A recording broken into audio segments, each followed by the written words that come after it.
ಮಜ್ಜಿ ಮಸಾಲ ಎಂತ ಅಡಿಗೆಯ ರುಚಿಯಾಗೋ ರಹಸ್ಯವು 20 ರೂಪಾಯಿ. ಬಿಜೆಪಿ ವಿರುದ್ಧ ಶಾಸಕ ಟಿಬಿ ಜಯಚಂದ್ರ ವಾಗ್ದಾಳಿಯನ್ನು ನಡೆಸಿದ್ದಾರೆ. ವಿನಾಕಾರಣ ಸದನದ ಸಮಯವನ್ನ ಹಾಳು ಮಾಡ್ತಿದ್ದಾರೆ. ನಾಗೇಂದ್ರ ರಾಜೀನಾಮೆ ಯಾಕೆ ಕೊಡಬೇಕೆಂದ ಪ್ರಶ್ನೆಯನ್ನ ಕೇಳಿದ್ದಾರೆ. ಬಿಜೆಪಿ ವಿರುದ್ಧ ಶಾಸಕ ಟಿಬಿ ಜಯಚಂದ್ರ ವಾಗ್ದಾಳಿಯನ್ನು ನಡೆಸಿದ್ದಾರೆ. ವಿನಾಕಾರಣ ಸದನದ ಸಮಯವನ್ನ ಹಾಳು ಮಾಡ್ತಿದ್ದಾರೆ ಬಿಜೆಪಿಗರು. ನಾಗೇಂದ್ರ ರಾಜೀನಾಮೆಯನ್ನ ಯಾಕೆ ಕೊಡಬೇಕೆಂದು ಪ್ರಶ್ನೆಯನ್ನ ಕೇಳಿದ್ದಾರೆ. ರಾಜ್ಯದಲ್ಲಿ ಸಾಕಷ್ಟು ಪ್ರಮುಖ ಸಮಸ್ಯೆಗಳಿವೆ. ಕಾವೇರಿ ನದಿ ನೀರಿನ ಸಮಸ್ಯೆ ಸೇರಿ ಹಲವು ಸಮಸ್ಯೆಗಳಿವೆ ರಾಜ್ಯದಲ್ಲಿ. ರಾಜ್ಯದ ಸಮಸ್ಯೆಯನ್ನ ಚರ್ಚಿಸಿ ಕಾಲಹರಣವನ್ನ ಬೇಡ ಅಂತ ಕಿಡಿಯನ್ನ ಕಾರಿದ್ದಾರೆ. ಬರೀ ಕಲಾಪ ಶುರುವಾಗಿದೆ, ಅಧಿವೇಶನ ಶುರುವಾಗಿದೆ. ಮುಂಗಾರು ಅಧಿವೇಶನ 3 ದಿನ ಆಯಿತು, ಇವತ್ತಿಗೆ 4ನೇ ದಿನ. ರಾಜ್ಯದ ಸಮಸ್ಯೆಯನ್ನ ಚರ್ಚಿಸಬೇಕು, ಕಾಲಹರಣವನ್ನ ಮಾಡಬಾರದು. ಈ 4 ದಿನದ ಕಲಾಪಗಳು ಕೂಡ ಇದೇ ಒಂದು ವಿಚಾರವಾಗಿ ಬಲಿಯಾಗಿದ್ದಾವೆ. ನಾಗೇಂದ್ರ ಅವರು ಕೂಡ ಯಾಕೆ ರಾಜೀನಾಮೆಯನ್ನ ಕೊಡಬೇಕು ಅಂತ ಪ್ರಶ್ನೆಯನ್ನ ಕೇಳಿ ಬಿಜೆಪಿ ವಿರುದ್ಧ ಕಿಡಿಯನ್ನ ಕಾರಿದ್ದಾರೆ ಟಿಬಿ ಜಯಚಂದ್ರ.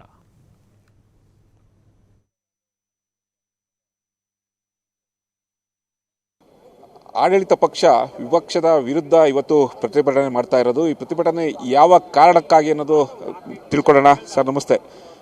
ಇವತ್ತು ಆಡಳಿತ ಪಕ್ಷವೇ ವಿಪಕ್ಷದ ವಿರುದ್ಧ ಪ್ರತಿಭಟನೆ ಮಾಡ್ತಾ ಇರೋವಂಥದ್ದು.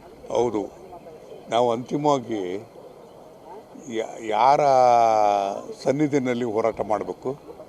ಮಹಾತ್ಮ ಗಾಂಧೀಜಿಯವರು ದೇಶಕ್ಕೆ ಸ್ವಾತಂತ್ರ್ಯ ಕೊಟ್ಟವರು, ಸಂವಿಧಾನ ಕೊಟ್ಟಂಥವರು, ಸ್ವಾತಂತ್ರ್ಯ ತಂದು ಕೊಟ್ಟಂಥವ್ರು ಮುಂದೆ ಇವತ್ತು ಹೋಗಿ ಹೇಳಬೇಕಾಗ್ತದೆ.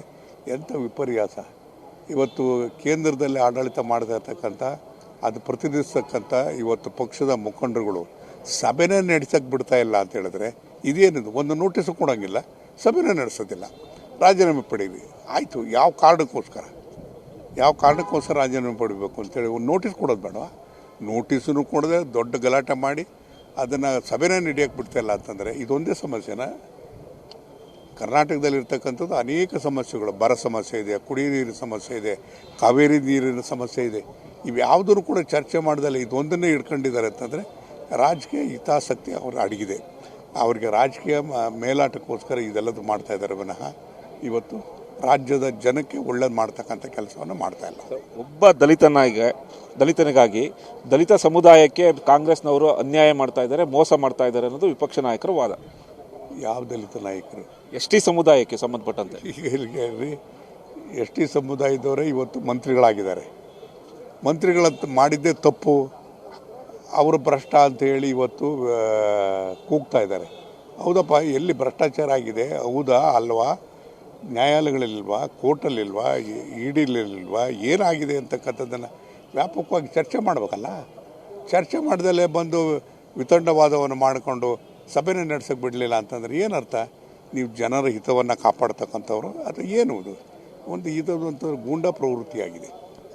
ಜನ ಸಾಕಷ್ಟು ನಿರೀಕ್ಷೆ ಇಟ್ಕೊಂಡಿದ್ದಾರೆ. ಒಂದು ಕಡೆ ಬರಗಾಲ, ಒಂದು ಕಡೆ ನೆರೆ ಹಾವಳಿ ಜಾಸ್ತಿ ಆಗ್ತಾ ಇದೆ, ರೈತರ ಸಮಸ್ಯೆಗಳು ಹೆಚ್ಚಾಗ್ತಾ ಇದೆ, ಎಲ್ಲವೂ ಚರ್ಚೆ ಆಗ್ತಾ ಇದೆ. ಏನಾದರೂ ಒಂದು ಸಮಸ್ಯೆಗೆ ಪರಿಹಾರ ಸಿಗುತ್ತೆ ಸದನದಲ್ಲಿ ಅಂತ ಸಾಕಷ್ಟು ನಿರೀಕ್ಷೆ ಇಟ್ಕೊಂಡಿದ್ರು. ನಿರೀಕ್ಷೆಗೆ ತಕ್ಕಂತೆ ಆಗ್ತಾ ಇದೆಯಾ ಅಂತ? ಏನೂ ಆಗ್ತಾ ಇಲ್ಲ. ಈ ಥರವಾದಂಥ ವಿತಂಡವಾದಗಳನ್ನು ಮಾಡ್ತಾ ಇರ್ತಕ್ಕಂಥದ್ದು ಇದು ಪ್ರಜಾಪ್ರಭುತ್ವಕ್ಕೆ ಶೋಭೆಯನ್ನು ತರೋದಿಲ್ಲ. ಇದು ನಿಮ್ಮ ನಡೆ ಏನಿದೆ ಅದು ಯಾವತ್ತೂ ಕೂಡ ಗೌರವ ತೋರ್ತಕ್ಕಂಥದ್ದಲ್ಲ. ಪ್ರಜಾಸತ್ತಾತ್ಮಕವಾಗಿರ್ತಕ್ಕಂಥ ವಿಧಿವಿಧಾನಗಳನ್ನು ಅನುಸರಿಸಿಯೇ ನಾವು ಮಾಡಬೇಕು ವಿನಃ ಅದು ವಿರುದ್ಧವಾಗಿ ಮಾಡಿದಾಗ ಇವತ್ತು ಇದು ವಿತಂಡವಾದ ಅದರಿಂದ ರಾಜ್ಯದ ಜನಕ್ಕೆ ಒಳ್ಳೆಯದಾಗೋದಿಲ್ಲ. ನಾಗೇಂದ್ರ ಅವರ ರಾಜೀನಾಮೆ ಕೊಡಲಿ, ನಾವೆಲ್ಲದಕ್ಕೂ ಸಮಯ ಕೊಡ್ತೀವಿ ಅಂತ ಹೇಳ್ತಾ ಇದ್ದಾರೆ. ಅದಕ್ಕೆ ಆಯಿತು, ಯಾಕೆ ರಾಜೀನಾಮೆ ಕೊಡಬೇಕು?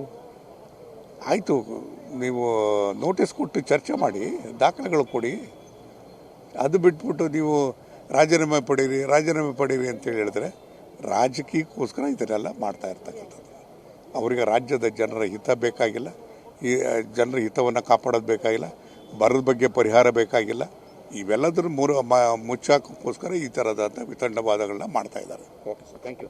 ಇದಿಷ್ಟು ಹಿರಿಯ ಶಾಸಕರಂತ ಟಿಬಿ ಜಯಚಂದ್ರ ಅವರ ಮಾತಾಗಿದ್ದು. ಕ್ಯಾಮ್ರಾ ಪರ್ಸನ್ ಬಾಲು ಜೊತೆ LN ಸ್ವಾಮಿ, TV5 ಬೆಂಗಳೂರು.